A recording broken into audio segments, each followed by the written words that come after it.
ಓಂ ಶಾಂತಿ. ಯಜ್ಞಮಾತೆ ಜಗದಂಬಾ ಸರಸ್ವತಿಜಿಯವರ ಮುಂದಿನ ಭಾಗ. ಮಾತೇಶ್ವರಿಜಿಯವರು ವಿಶ್ವದಲ್ಲಿ ಒಂದು ವಿಶಿಷ್ಟವಾದ ವ್ಯಕ್ತಿತ್ವ. ಬ್ರಹ್ಮಕುಮಾರ ಸಹೋದರರಾದ ಜಗದೀಶ್ ಚಂದ್ರಭಾಯಿಜಿಯವರು ಮಮ್ಮಾರವರ ಬಗ್ಗೆ ತಮ್ಮ ಅನುಭವವನ್ನು ತಿಳಿಸ್ತಾ ಹೇಳ್ತಾರೆ. ಮಮ್ಮಾರವರಲ್ಲಿ ಎಷ್ಟು ಪ್ರೀತಿ ಇತ್ತೋ, ಯಾವ ಮಮತೆ ಇತ್ತೋ, ಯಾವ ವ್ಯಕ್ತಿತ್ವವಿತ್ತೋ, ಅದು ಎಷ್ಟೊಂದು ಪ್ರಭಾವಶಾಲಿಯಾಗಿರುತ್ತಿತ್ತು ಎಂದರೆ ಅವರು ಬಾಬಾರವರು ಕೊಡುವಂತಹ ಶಿಕ್ಷಣಗಳ ಪ್ರತಿಮೂರ್ತಿಯಾಗಿದ್ದರು. ಯೋಗಿಗಳಿಗೆ ಅವರ ವ್ಯಕ್ತಿತ್ವ ಅತ್ಯಂತ ಸುಖದಾಯಕವಾಗಿರುತ್ತಿತ್ತು. ಅವರ ಮನಸ್ಸಿನಲ್ಲಿ ಸರ್ವರ ಬಗ್ಗೆ ಸದ್ಭಾವನೆ ಇರುತ್ತಿತ್ತು. ಸರ್ವರ ಬಗ್ಗೆ ಪ್ರೀತಿ ಇರುತ್ತಿತ್ತು. ಅವರು ಯಾರ ಬಗ್ಗೆಯೂ ಕೆಟ್ಟದನ್ನು ಯೋಚಿಸುವುದಿಲ್ಲ. ಅವರು ಸರ್ವರ ಕಲ್ಯಾಣವನ್ನೇ ಯೋಚಿಸುತ್ತಾರೆ ಎಂಬ ಗಾಯನವಿದೆ. ಬ್ರಹ್ಮ ಬಾಬಾರವರ ಜೀವನದಲ್ಲಿಯೂ ಸಹ ಈ ಮಾತುಗಳನ್ನು ಪ್ರತ್ಯಕ್ಷ ರೂಪದಲ್ಲಿ ನೋಡಿದ್ದೀನಿ ಅಂತ ಜಗದೀಶ್ ಭಾಯಿಜಿಯವರು ಹೇಳ್ತಾ ಇದ್ದಾರೆ. ಯಾರು ನಿಂದನೆ ಮಾಡುತ್ತಿದ್ದರೋ ಅವರನ್ನು ಬಾಬಾ ಮಿತ್ರರಂತೆ ನೋಡುತ್ತಿದ್ದರು ಎಂದು ಕೇವಲ ಹೇಳುವುದಲ್ಲ, ಬಾಬಾ ಹೇಳುತ್ತಿದ್ದರು, ಇವರೂ ಸಹ ನನ್ನ ಮಕ್ಕಳಲ್ಲವೇ, ಇವರಲ್ಲಿ ಜ್ಞಾನವಿಲ್ಲ, ಇವರ ದೋಷವಿಲ್ಲ, ಡ್ರಾಮಾ ಅನುಸಾರ ಇವರ ಪಾತ್ರವೇ ಇದಾಗಿದೆ, ಏಕೆಂದರೆ ಇನ್ನೂ ತಿಳಿದುಕೊಂಡಿಲ್ಲವಲ್ಲವೇ, ಯಾವಾಗ ತಿಳಿದುಕೊಳ್ಳುತ್ತಾರೋ ಆಗ ಈ ರೀತಿ ಮಾಡುವುದಿಲ್ಲ, ಆದ್ದರಿಂದ ಇವರ ಮಾತನ್ನು ತಪ್ಪಾಗಿ ತಿಳಿಯುವ ಅಗತ್ಯವಿಲ್ಲ ಎಂದು ಹೇಳುತ್ತಿದ್ದರು. ಹಾಗೆಯೇ ಮಮ್ಮಾರವರಲ್ಲಿಯೂ ಇದೇ ವಿಶೇಷತೆಯನ್ನು ನೋಡಿದ್ದೇನೆ ಎಂದು ಬಾಯಿಜಿಯವರು ಹೇಳ್ತಾ ಇದ್ದಾರೆ. ಅವರ ಜೀವನದಲ್ಲಿ ಒಂದು ಅಯಸ್ಕಾಂತೀಯ ಶಕ್ತಿ ಇತ್ತು, ಏಕೆಂದರೆ ಅವರು ಎಲ್ಲರನ್ನೂ ಮಕ್ಕಳಂತೆ ಭಾವಿಸಿದರು. ಇದು ಅವರ ಪ್ರತ್ಯಕ್ಷ ಅನುಭವವಾಗಿತ್ತು. ಅವರ ಮನಸ್ಸು ಎಷ್ಟೇ ಇರಬಹುದು, ಆದರೆ ಅವರ ವ್ಯವಹಾರ ಹೇಗಿತ್ತೆಂದರೆ ಅವರು ನಿಜವಾಗಿಯೂ ಸಾಕ್ಷಾತ್ ಜಗದಂಬೆ ಆಗಿದ್ದರು. ತಾವೇ ಯೋಚಿಸಿ, ಯಾವಾಗ ವಯಸ್ಸಿನ ಭಾವನೆ ಇಲ್ಲವೋ, ಪುರುಷರಾಗಿದ್ದಾರೆ, ಸ್ತ್ರೀಯಾಗಿದ್ದಾರೆ ಎಂಬ ಭಾವನೆ ಇಲ್ಲವೋ, ಶತ್ರು ಆಗಿದ್ದಾರೆ ಅಥವಾ ಮಿತ್ರರಾಗಿದ್ದಾರೆ ಎಂಬ ಭಾವನೆಯೂ ಇಲ್ಲವೋ, ಯಾವುದೇ ವಿಷಯದ ಬಗ್ಗೆ ದೇಹ ಅಭಿಮಾನವಿಲ್ಲವೋ ಅವರ ಯೋಗಿ ಆಗುತ್ತಾರಲ್ಲವೇ. ಯೋಗವಿಲ್ಲದೆ ದೇಹಾಭಿಮಾನ ಹೇಗೆ ಹೊರಟು ಹೋಗುತ್ತದೆ? ಯೋಗದ ಶಕ್ತಿಯು ಸರ್ವಶ್ರೇಷ್ಠವಾಗಿದೆ. ಯೋಗ ಬಲದಿಂದಲೇ ವಿಜಯ ಪ್ರಾಪ್ತವಾಗುತ್ತದೆ. ವಿಜಯ ಮಾಲೆಯ ಮಣಿಯಾಗುತ್ತಾರೆ. ಇದನ್ನು ಮಮ್ಮಾರವರ ಜೀವನದಲ್ಲಿ ಪ್ರತ್ಯಕ್ಷವಾಗಿ ಎಲ್ಲರೂ ನೋಡಿದ್ದಾರೆ. ಭೇದಭಾವ ರಹಿತವಾದ ಅನಂತವಾದ ಪ್ರೇಮ ಮಮ್ಮಾರವರದು. ದೆಹಲಿಯಲ್ಲಿ ಒಬ್ಬ ವ್ಯಕ್ತಿ ಇದ್ದರು. ಅವರು ತಮ್ಮ ಪತ್ನಿಗೆ ಬಹಳ ತೊಂದರೆ ಕೊಡುತ್ತಿದ್ದರು. ಪವಿತ್ರತೆಯ ಕಾರಣ ಅವರ ಮನೆಯಲ್ಲಿ ಜಗಳವಾಗುತ್ತಿತ್ತು. ತಮ್ಮ ಪತ್ನಿಗೆ ಹೊಡೆಯುತ್ತಿದ್ದರು. ಬಹಳ ಬಾರಿ ನೀವು ಮನೆ ಬಿಟ್ಟು ಹೋಗಿ ಎಂದು ಹೇಳುತ್ತಿದ್ದರು. ಅಕ್ಕಪಕ್ಕದವರಿಗೆ ಮತ್ತು ಸಂಬಂಧಿಕರಿಗೆ ಇವರು ಹೀಗೆ ಮಾಡುತ್ತಾರೆ, ಹಾಗೆ ಮಾಡುತ್ತಾರೆ ಎಂದು ಹೇಳುತ್ತಿದ್ದರು.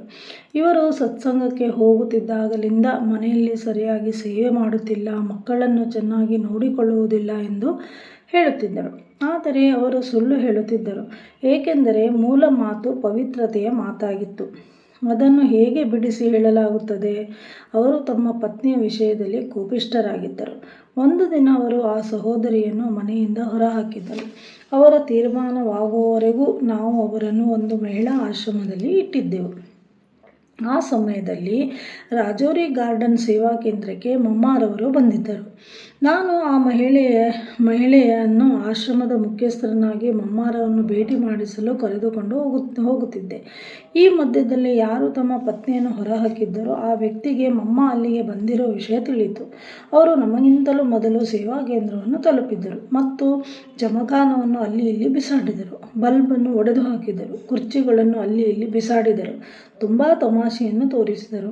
ರೋಷವನ್ನು ತೋರಿಸಿದರು ಮತ್ತು ಜಗಳವನ್ನು ಮಾಡಿದರು. ಅವರು ಮಮ್ಮ ಎಲ್ಲಿದ್ದಾರೆ? ಮಮ್ಮಾರವರೊಂದಿಗೆ ನನ್ನನ್ನು ಮಾತನಾಡಿಸಿ, ಈ ದಿನ ನಾನು ನನ್ನ ತೀರ್ಮಾನವನ್ನು ಮಾಡಿಕೊಂಡೇ ಹೋಗುತ್ತೇನೆ ಎಂದು ಹೇಳಲಾರಂಭಿಸಿದರು. ಅವರು ಜಗಳ ಮಾಡಲು ಬಂದಿದ್ದಾರೆ. ನಾವು ಹೇಗೆ ಅವರನ್ನು ಶಾಂತರನ್ನಾಗಿ ಮಾಡುವುದು ಎಂದು ಸಹೋದರರು ಹೆದರಿದ್ದರು. ಆ ಸಮಯದಲ್ಲಿ ಯಾವ ಸಹೋದರರೂ ಅಲ್ಲಿ ಇರಲಿಲ್ಲ. ಮಮ್ಮಾರವರು ಎಲ್ಲದಕ್ಕಿಂತ ಮೇಲಿನ ಮಹಡಿಯಲ್ಲಿದ್ದರು. ಅವರು ಪುನಃ ಮಮ್ಮ ಎಲ್ಲಿದ್ದಾರೆ ಎಂದು ಕೇಳಿದರು. ನೀವು ಮಮ್ಮಾರವರನ್ನು ಬಚ್ಚಿಟ್ಟಿದ್ದೀರಿ. ಮಮ್ಮ ಏಕೆ ಹೊರಗೆ ಬರುತ್ತಿಲ್ಲ? ನಾನು ಅವರೊಂದಿಗೆ ಮಾತನಾಡಬೇಕಾಗಿದೆ, ನನ್ನೊಂದಿಗೆ ಮಾತನಾಡಲು ಬಿಡಿ. ಸಹೋದರಿಯರು ಏನನ್ನೂ ಹೇಳದ ಕಾರಣ ಅವರು ತಮಗೆ ತಾವೇ ಆ ಮನೆಯಲ್ಲಿ ನುಗ್ಗಿ ಮಮ್ಮಾರವರನ್ನು ಮೇಲೆ ಕೆಳಗೆ ಹುಡುಕಲಾರಂಭಿಸಿದರು. ಆದರೆ ಅವರಿಗೆ ಮಮ್ಮ ಎಲ್ಲಿಯೂ ಕಾಣಿಸಲಿಲ್ಲ. ಕೊನೆಗೆ ಅವರು ಎಲ್ಲದಕ್ಕಿಂತ ಮೇಲಿನ ಮಹಡಿಗೆ ಹೋದರು. ಅಲ್ಲಿ ಒಂದು ಜಮಖಾನ ಮತ್ತು ಒಂದು ಕುರ್ಚಿ ಇತ್ತು.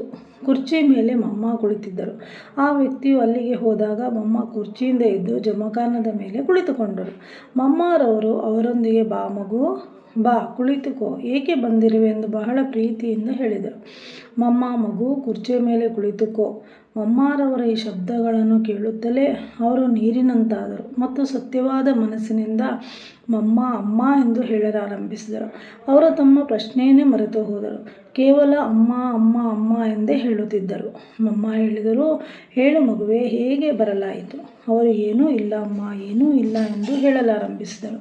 ಅವರು ಮಮ್ಮರವರಿಂದ ಎಷ್ಟೊಂದು ಪ್ರಭಾವಿತರಾದರೆಂದರೆ ಅವರು ಶಾಂತಿ ಮತ್ತು ಆನಂದದ ಅನುಭೂತಿಯಲ್ಲಿ ಮುಳುಗಿ ಹೋದರು. ಮಮ್ಮರವರು ಬೇರೆ ಏನನ್ನೂ ಹೇಳಿರಲಿಲ್ಲ, ಕೇವಲ ಏಕೆ ಬಂದಿರುವೆ ಎಂದಷ್ಟೇ ಹೇಳಿದ್ದರು. ನಂತರ ಮಮ್ಮರವರು ಹೇಳಿದರು, ಬಾ ಮಗು, ಬಾ, ಇಲ್ಲಿ ಕುರ್ಚಿಯ ಮೇಲೆ ಕುಳಿತುಕೋ. ಅವರು ಬಹಳ ನಮ್ರತೆಯಿಂದ, ಇಲ್ಲ ಅಮ್ಮ, ನಾನು ಇಲ್ಲೇ ಕೆಳಗೆ ಕುಳಿತುಕೊಳ್ಳುತ್ತೇನೆ, ಇದೇ ಸರಿಯಾಗಿದೆ ಎಂದು ಹೇಳಿದರು. ಮಮ್ಮರವರು ಪುನಃ ಹೇಳಿದಾಗ ಅವರು ಕುರ್ಚಿಯ ಮೇಲಂತೂ ಕುಳಿತುಕೊಂಡರು. ಆದರೆ ತಮ್ಮ ಮಾತನ್ನು ಹೇಳಬೇಕಾದ ಸಮಯ ಬಂದಾಗ ಹೇಳಲಾಗಲಿಲ್ಲ. ಮಮ್ಮರವರನ್ನು ನೋಡುತ್ತಲೇ ಇದ್ದರು, ಶಾಂತಿಯಿಂದ ನೋಡುತ್ತಲೇ ಇದ್ದರು. ಮಮ್ಮರವರು ಸಹ ಅವರಿಗೆ ದೃಷ್ಟಿಯನ್ನು ಕೊಟ್ಟರು. ಆ ದೃಷ್ಟಿಯಿಂದ ಅವರಿಗೆ ಬಹಳ ಲಾಭವಾಯಿತು ಮತ್ತು ಅನುಭವವೂ ಆಯಿತು. ನಂತರ ಅವರು ಅಲ್ಲಿಂದ ಹೊರಟು ಹೋದರು. ಹೊರಗೆ ಹೋಗಿ ಮಮ್ಮರವರಂತೂ ತುಂಬ ಒಳ್ಳೆಯವರಾಗಿದ್ದಾರೆ ಎಂದು ಹೇಳಲಾರಂಭಿಸಿದರು. ಅವರು ಮಮ್ಮರವರ ಮಾತೃತ್ವದಿಂದ ಎಷ್ಟೊಂದು ಪ್ರಭಾವಿತರಾದರೆಂದರೆ ಅವರ ಮನಸ್ಸು ಬಹಳ ಹಗುರವಾಯಿತು ಮತ್ತು ಮಮ್ಮ ಎಷ್ಟೊಂದು ಮಹಾನ್ ಆಗಿದ್ದಾರೆ ಎಂದು ಹೇಳಲಾರಂಭಿಸಿದರು. ಅವರ ಮನಸ್ಸು ಪರಿವರ್ತನೆಯಾಗಿಬಿಟ್ಟಿತು. ನಂತರ ಅವರು ಮಮ್ಮರವರೊಂದಿಗೆ, ನಾನು ಪುನಃ ಎಂದಾದರೂ ಬರುತ್ತೇನೆ ಎಂದು ಹೇಳಿದರು. ಈ ರೀತಿ ಹೇಳಿ ಅವರು ಹೊರಟು ಹೋದರು. ಮಮ್ಮರವರು ಅವರನ್ನು, ನೀವು ಯಾರು, ಎಲ್ಲಿಂದ ಬಂದಿದ್ದೀರಿ, ಯಾರನ್ನು ಕೇಳಿ ಒಳಗೆ ಬಂದಿರಿ ಎಂದು ಕೇಳಲಿಲ್ಲ. ಬಹಳ ಪ್ರೀತಿಯಿಂದ ಅವರೊಂದಿಗೆ ಮಾತನಾಡಿದರು, ಅವರಿಗೆ ಗೌರವವನ್ನು ಕೊಟ್ಟರು. ಅವರ ಮನಸ್ಸು ಪರಿವರ್ತನೆಯಾಗಿ ಬಿಟ್ಟಿತು. ಮಮ್ಮರವರು ತಮ್ಮವರಾಗಿರಲಿ ಅಥವಾ ಬೇರೆಯವರಾಗಿರಲಿ ಎಲ್ಲರೂ ಇವರೇ ನನ್ನ ತಾಯಿ ಆಗಿದ್ದಾರೆ ಎಂದು ಹೇಳುತ್ತಿದ್ದರು. ಆ ದಿನಗಳಲ್ಲಿ ಅನೇಕ ಜನರು ಬಾಬಾರವರನ್ನೂ ನಿಂದನೆ ಮಾಡುತ್ತಿದ್ದರು. ಯಜ್ಞವಸ್ತರು ತಮ್ಮ ನಿಂದನೆಯನ್ನಂತೂ ಕೇಳಿಬಿಡುತ್ತಾರೆ. ನಂತರ ಅವರು ಸಂಸ್ಥೆಯ ಬಗ್ಗೆ ನಿಂದನೆ ಮಾಡಿದರೂ ಸಹಿಸಿಕೊಳ್ಳುತ್ತಾರೆ. ಮುಖ್ಯವಾಗಿ ಯಾರೊಂದಿಗೆ ನಮ್ಮ ಅನನ್ಯ ಪ್ರೀತಿ ಇತ್ತೋ, ಯಾರಿಂದ ನಾವು ನಮ್ಮ ಜೀವನವನ್ನು ರೂಪಿಸಿಕೊಂಡೆವೋ, ಇಂತಹ ಬಾಬಾರವರನ್ನು ಯಾರಾದರೂ ನಿಂದನೆ ಮಾಡಿದರೆ, ಅವರ ಬಗ್ಗೆ ಯಾರಾದರೂ ಉಲ್ಟಾ ಸುಲ್ಟಾ ಕೆಟ್ಟದ್ದನ್ನು ಹೇಳಿದರೆ ಯಾರಿಗಾದರೂ ಆಗಲಿ ರೋಷ ಬರುತ್ತಿತ್ತು. ಆದರೆ ಇದೂ ಆಗಬಾರದೆಂಬ ವಿಷಯವನ್ನು ನಾವು ಮಮ್ಮರವರ ಜೀವನವನ್ನು ನೋಡಿ ಕಲಿತೆವು. ಎಲ್ಲಿವರೆಗೆ ಯಾವುದೇ ಆದರ್ಶ ಎದುರಿಗೆ ಇರುವುದಿಲ್ಲವೋ ಅಲ್ಲಿಯವರೆಗೆ ಯಾವುದೇ ವ್ಯಕ್ತಿಯು ಯಾರನ್ನೂ ಅನುಕರಣೆ ಮಾಡುತ್ತಾರೆ.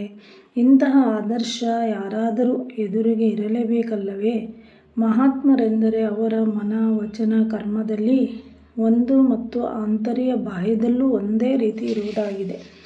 ಮಮ್ಮರವರ ಜೀವನವು ನಿರ್ಮಲ ಮತ್ತು ಕನ್ನಡಿಯ ಸಮಾನ ಇತ್ತು.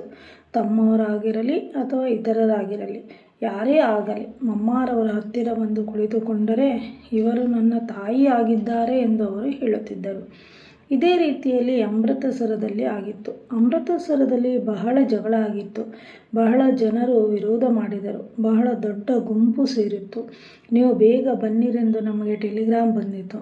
ನಂತರ ನಾನು ಅಲ್ಲಿಗೆ ತಲುಪಿದೆ ಮತ್ತು ಬ್ರಜಮೋಹನ್ ಸಹೋದರರು ತಂದೆಯೂ ಅಲ್ಲಿಗೆ ತಲುಪಿದರು. ಬೆಳಿಗ್ಗೆ ನಾವು ತಲುಪಿದ್ದೆವು. ಯೋಗದಲ್ಲಿ ಒಂದು ಹಾಡನ್ನು ಹಾಕಲಾಗಿತ್ತು. ಅಲ್ಲಿ ಸುಮಾರು 1500 ಜನ ಸೇರಿದ್ದರು. ಅವರು ಹೊರಗೆ ನಿಂತು ಆ ಹಾಡನ್ನು ಕೇಳುತ್ತಿದ್ದರು. ಬಾಗಿಲು ಮುಚ್ಚಿತ್ತು. ಅವರು ನಮ್ಮನ್ನೇ ಒಳಗೆ ಬರಲು ಬಿಡಿ, ನಮ್ಮನ್ನು ಮಾತೇಶ್ವರಿಯರೊಂದಿಗೆ ಮಾತನಾಡಲು ಬಿಡಿ ಎಂದು ಪದೇ ಪದೇ ಬಾಗಿಲನ್ನು ಬಡಿಯುತ್ತಿದ್ದರು. ಸಹೋದರಿಯರು ಒಳಗೆ ಕುಳಿತಿದ್ದರು ಮತ್ತು ಅವರು ಬಾಗಿಲನ್ನು ತೆರೆಯಲಿಲ್ಲ. ಕೊನೆಗೆ ಆ ಜನರು ಬಾಗಿಲನ್ನು ಮುರಿದು ಹಾಕಿದರು. ಆಗ ಸಹೋದರಿಯರು, ಈಗ ಮಾತೇಶ್ವರಿಜಿಯವರು ನಿಮ್ಮೊಂದಿಗೆ ಭೇಟಿ ಮಾಡುವುದಿಲ್ಲ ಎಂದು ಹೇಳಿದರು. ಅವರು ಮತ್ತಷ್ಟು ಕೋಪಗೊಂಡರು. ನಾವು ಇಷ್ಟೊಂದು ಜನ ಬಂದಿದ್ದೇವೆ, ಅವರು ಹೇಗೆ ನಮ್ಮೊಂದಿಗೆ ಭೇಟಿ ಮಾಡುವುದಿಲ್ಲ? ನಮಗೆ ಕೇವಲ 5 ನಿಮಿಷಗಳಷ್ಟೇ ಭೇಟಿ ಮಾಡಬೇಕಾಗಿದೆ. ನಾವು ಈಗ ಭೇಟಿ ಮಾಡಲಿಲ್ಲವೆಂದರೆ ಇನ್ಯಾವಾಗ ಭೇಟಿ ಮಾಡುತ್ತೇವೆ? ನಂತರ ಅವರು ಹೊರಟು ಹೋದರೆಂದು ನೀವು ಹೇಳುತ್ತೀರಿ, ಆದ್ದರಿಂದ ನಾವು ಭೇಟಿ ಮಾಡಿಯೇ ಹೋಗುತ್ತೇವೆ ಎಂದು ಹೇಳಿದರು. ಯಾವಾಗ ಬಾಗಿಲನ್ನು ಮುರಿದರೋ ಅವರೇ 4-5 ಜನ ಯಾರು ಮಾತೇಶ್ವರಿಯರೊಂದಿಗೆ ಮಾತನಾಡಲು ನಿಯುಕ್ತರಾಗಿದ್ದರು ಅವರು ಒಳಗೆ ಹೋಗಿಬಿಟ್ಟರು ಮತ್ತು ಅವರು ಮಮ್ಮಾರವರು ಕುಳಿತುಕೊಂಡಿದ್ದ ಮೊದಲನೇ ಅಂತಸ್ತಿಗೆ ಹೋದರು. ಅಲ್ಲಿ ಕ್ಲಾಸು ನಡೆಯುತ್ತಿತ್ತು ಮತ್ತು ಯೋಗವೂ ನಡೆಯುತ್ತಿತ್ತು.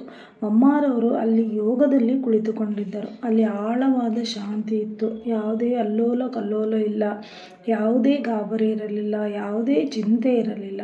ಬಹಳ ಆನಂದದಿಂದ ಮಮ್ಮ ಯೋಗದಲ್ಲಿ ಕುಳಿತಿದ್ದರು. ಮಮ್ಮಾರವರ ಯೋಗವನ್ನು ನೋಡಿ ಆ ಜನರಿಗೂ ಆಳವಾದ ಶಾಂತಿಯ ಅನುಭವವಾಗತೊಡಗಿತು. ಅವರಲ್ಲೂ ಯಾವುದೇ ರೋಷವಿರಲಿಲ್ಲ, ಆವೇಶವಿರಲಿಲ್ಲ. ಅವರು ಹೋಗಿ ಮಮ್ಮಾರವರ ಮುಂದೆ ಕುಳಿತುಕೊಂಡು ಬಿಟ್ಟರು. ಅವರೂ ಸಹ ಧಾರ್ಮಿಕ ಭಾವನೆಯುಳ್ಳವರಾಗಿದ್ದ ಕಾರಣ ಮಾತೇಶ್ವರಿಯವರು ಧ್ಯಾನದಲ್ಲಿ ಕುಳಿತಿದ್ದಾರೆ, ಅವರಿಗೆ ತೊಂದರೆಯನ್ನು ಕೊಡಬಾರದೆಂದು ಯೋಚಿಸುತ್ತಿದ್ದರು. ಅವರು ಮಮ್ಮಾರವರನ್ನು ನೋಡುತ್ತಲಿದ್ದರು. ಕಣ್ಣುಗಳಂತೂ ತೆರೆದಿತ್ತು, ಆದರೆ ಅಲುಗಾಡುತ್ತಿರಲಿಲ್ಲ, ಸ್ಥಿರವಾಗಿತ್ತು. ಅವರಿಗೂ ಬಹಳ ಆನಂದ ಉಂಟಾಯಿತು. ಇಡೀ ಕೊಠಡಿಯಲ್ಲಿ ಶಾಂತಿಯ ಪ್ರಕಂಪನವಿತ್ತು. ಇವರು ಪವಿತ್ರರಾಗಿದ್ದಾರೆ, ಕಮಲ ಪುಷ್ಪ ಸಮಾನರಾಗಿದ್ದಾರೆ, ಕಮಲ ನಿವಾಸಿಯಾಗಿದ್ದಾರೆಂದು ಜನರಿಗೆ ಅನುಭವವಾಗತೊಡಗಿತು. ಈ ರೀತಿಯಾಗಿ ಅವರಿಗೆ ಇನ್ನೂ ಅನೇಕ ಪ್ರಕಾರದ ಅನುಭವಗಳಾದವು. ಅವರು ಸ್ವಲ್ಪ ಸಮಯ ಕುಳಿತುಕೊಂಡಿದ್ದರು ಮತ್ತು ಸ್ವಲ್ಪ ಸಮಯದ ನಂತರ ಮಮ್ಮಾರವರ ಕಣ್ಣುಗಳ ಕಡೆ ನೋಡಲಾರಂಭಿಸಿದರು. ಮಮ್ಮಾರವರ ಕಣ್ಣುಗಳಿಂದ ಟಾರ್ಚಿನ ಬೆಳಕನ್ನು ಬಿಡುತ್ತಿರುವಂತೆ ಪ್ರಕಾಶವೇ ಪ್ರಕಾಶ ಕಂಡುಬರುತ್ತಿತ್ತು. ಮಮ್ಮಾರವರ ನಾಲ್ಕೂ ಕಡೆ ಪ್ರಕಾಶವೇ ಪ್ರಕಾಶ ತುಂಬಿದಂತೆ ಅವರಿಗೆ ಕಂಡುಬರುತ್ತಿತ್ತು. ಇದು ಏನು ಎಂಬುದನ್ನು ಅವರು ತಿಳಿದುಕೊಳ್ಳಲಿಲ್ಲ, ಆದರೆ ಇದರ ಹಿಂದೆ ಬಹಳ ದೊಡ್ಡ ಸಾಧನೆಯ ಶಕ್ತಿ ಇದೆ. ಇವರು ಸಾಧನೆಯನ್ನು ಮಾಡಿದ್ದಾರೆ ಎಂದು ತಿಳಿದುಕೊಂಡರು. ಇಲ್ಲದಿದ್ದರೆ ಯಾವುದೇ ಸಾಮಾನ್ಯ ಮಹಿಳೆಯ ಅಪರಿಚಿತ ವ್ಯಕ್ತಿಗಳನ್ನು ನೋಡಿದಾಗ ಹೆದರಿಕೊಳ್ಳುತ್ತಾರೆ ಅಥವಾ ಜೋರಾಗಿ ಕಿರಿಚಿಕೊಳ್ಳುತ್ತಾರೆ ಅಥವಾ ಜಗಳ ಮಾಡುತ್ತಾರೆ. ಆದರೆ ಇವರಂತೂ ಸಂಪೂರ್ಣ ಶಾಂತರಾಗಿದ್ದಾರೆ ಮತ್ತು ನಿಶ್ಚಲರಾಗಿದ್ದಾರೆ. ಶಾಂತಿಯ ಶಕ್ತಿಯಿಂದ ಮಮ್ಮಾರವರು ಅವರನ್ನು ಶಾಂತರನ್ನಾಗಿ ಮಾಡಿಬಿಟ್ಟರು. ಆ ಸಮಯದಲ್ಲಿ ಅವರಿಗೆ ಶಾಂತಿಯನ್ನಷ್ಟೇ ಕೊಡುವ ಅವಶ್ಯಕತೆ ಇತ್ತು, ಇನ್ನೇನು ಹೇಳುವ ಅವಶ್ಯಕತೆ ಇರಲಿಲ್ಲ. ಆ ನಿರ್ಬಲ ಆತ್ಮಗಳಿಗೆ ಮಮ್ಮಾರವರು ಶಾಂತಿಯ ಶಕ್ತಿಯನ್ನು ಕೊಟ್ಟರು. ಅವರು ಸ್ವಲ್ಪ ಸಮಯ ಕುಳಿತುಕೊಂಡಿದ್ದರು. ಈಗ ಇನ್ನೂ ಏನನ್ನೂ ಹೇಳಬಾರದೆಂದು ಅವರಿಗೆ ಅನಿಸಿತು. ನಾವು ಯಾವ ಸ್ಥಳದಲ್ಲಿ ಕುಳಿತಿದ್ದೇವೋ ಅಲ್ಲಿ ಶಾಂತಿ ಇರುವುದೇ ಸರಿಯೆಂದು ಅವರಿಗೆ ಅನಿಸಿತು. ಇಲ್ಲಿ ಸ್ವಲ್ಪವೂ ಶಬ್ದವಾಗುವುದು ಚೆನ್ನಾಗಿರುವುದಿಲ್ಲವೆಂದೂ ಅನಿಸಿತು. ಇವರು ಯಾವುದೋ ಶಬ್ದದಿಂದ ದೂರವಿರುವ ಪ್ರಪಂಚದಲ್ಲಿ ಇದ್ದಾರೆ. ಒಂದೇ ಜಾಗದಲ್ಲಿ, ಒಂದೇ ಭಂಗಿಯಲ್ಲಿ, ಒಂದೇ ಆಸನದಲ್ಲಿ ಬಹಳ ಹೆಚ್ಚಿನ ಸಮಯ ಕುಳಿತುಕೊಳ್ಳುವುದು ಅಸಾಧಾರಣವಾದ ಮಾತಾಗಿದೆ. ಶರೀರವನ್ನು ಸ್ವಾಧೀನಪಡಿಸಿಕೊಂಡಿದ್ದಾರೆ, ನೇತ್ರಗಳನ್ನು ಸ್ವಾಧೀನಪಡಿಸಿಕೊಂಡಿದ್ದಾರೆ ಮತ್ತು ಮನಸ್ಸನ್ನು ಸ್ವಾಧೀನಪಡಿಸಿಕೊಂಡಿರುವುದರಿಂದಲೇ ಎಷ್ಟೊಂದು ಸ್ಥಿರವಾಗಿ ಕುಳಿತಿದ್ದಾರೆ, ಮಹಾನ್ ಆಗಿದ್ದಾರೆ ಎಂದು ಸ್ವಯಂ ಅನುಭವವಾಯಿತು.